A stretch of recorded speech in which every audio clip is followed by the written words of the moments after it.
Let's discuss the accusation over my statement about Putin. No court, no institution or no person in the world can call what is happening in Ukraine aggression.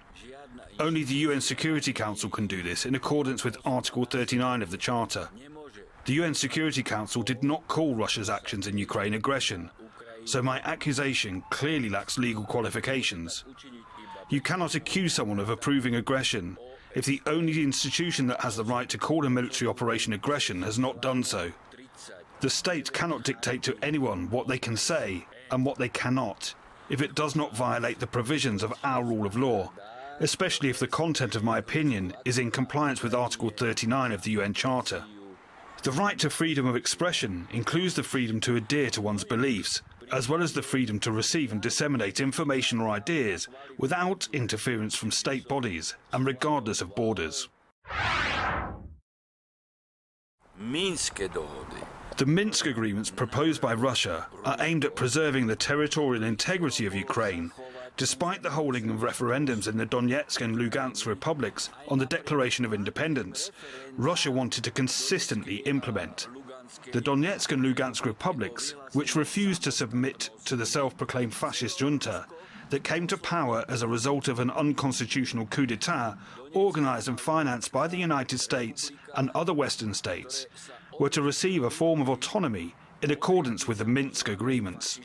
Western states resisted this in every possible way, and recently, through the mouths of German and French politicians, publicly admitted that they shamelessly, falsely, never covered these agreements, to which they pledged as guarantors. They did not want to fulfill.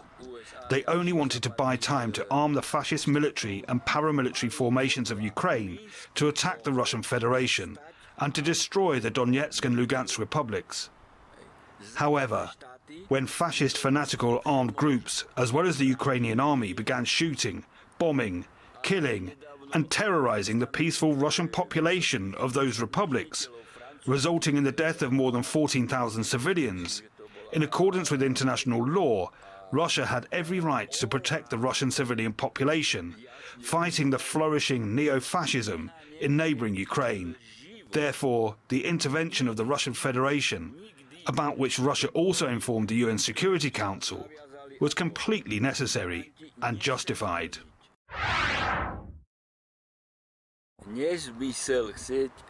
There is no point in wanting to seek peace all the time with new arms supplies to Ukraine.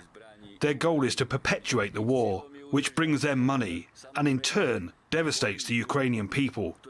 He is destroying the infrastructure so that Russia has as many problems as possible with reconstruction after the war.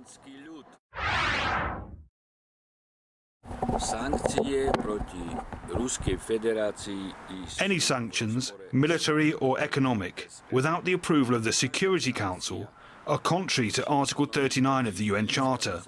The sanctions worked exactly the opposite, destroying Europe and contributing to the growth of production in the Russian Federation.